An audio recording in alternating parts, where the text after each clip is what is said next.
I love this window. Look, have you seen this window? This window is fantastic.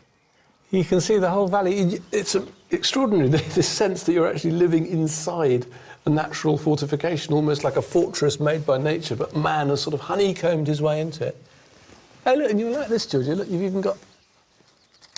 Well, they're not ready, but in a couple of months, you just reach out of your window. Figs. Have you seen? There's a staircase. Yeah, this is a staircase up. Man, this is incredible. Look, it's got a hole in it.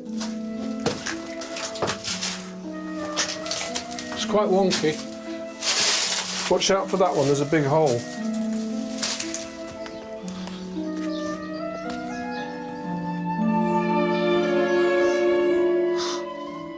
It's amazing.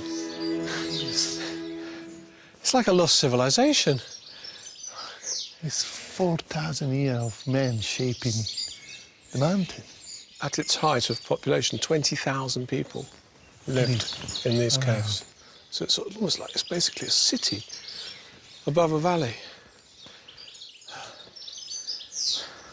Incredible, isn't it?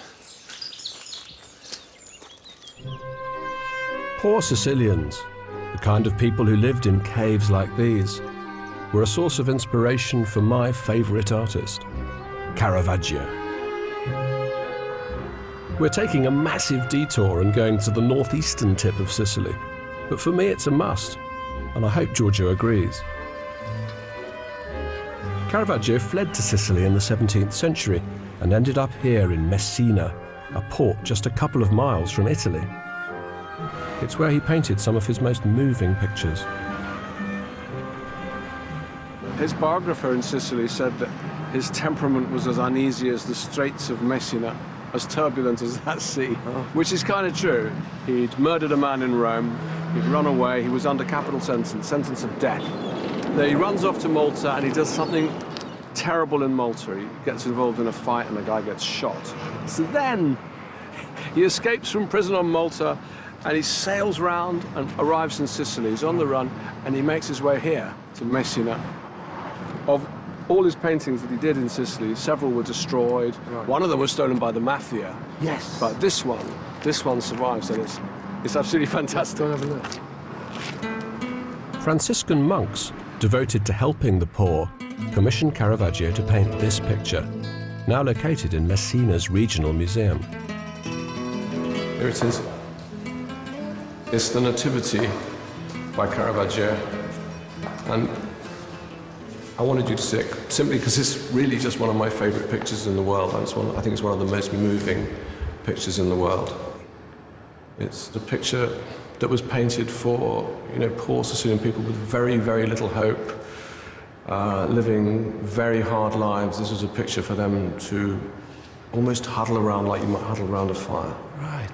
So you feel like Sicily has an effect on it. The people of Sicily, the poverty, has an effect on the way he's tried to portray the whole thing. He's the most sensitive painter that I can ever think of in history to where he's painting. Right. When he paints in Naples, he paints a crowded city like Naples we know was. When he goes to Malta, he paints hard soldiers. Right. When he paints in Sicily, he paints poor people. And I can't help wondering also if this picture is almost, he's painting it for his sins. He's painting because he's killed a man. What can he do to make it better? Well, he can make this gesture. This is all he has. This is paintbrushes. He's got no money. He's got nothing else except his talent, and he's giving this. Andrew sounds sad. Sad. Well, this picture makes me sad. It's a very sad picture because, apart from anything else, it's a sad subject. To me, this is not just Mary with the child Christ. This is, any refugee mother living in a difficult situation, in a difficult time. It's a picture about the plight of the poor. It's a picture that's meant to remind you, that Christ was poor. And it's giving hope to poor people, but in a very, very bleak way. In many ways, it's not that well painted. Look at the shoulder.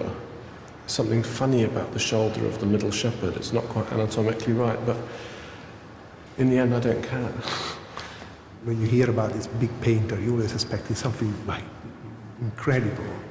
But has this beauty to really bring you back to what he was like at that moment, and to remember that, you know, the Son of God was a human as well.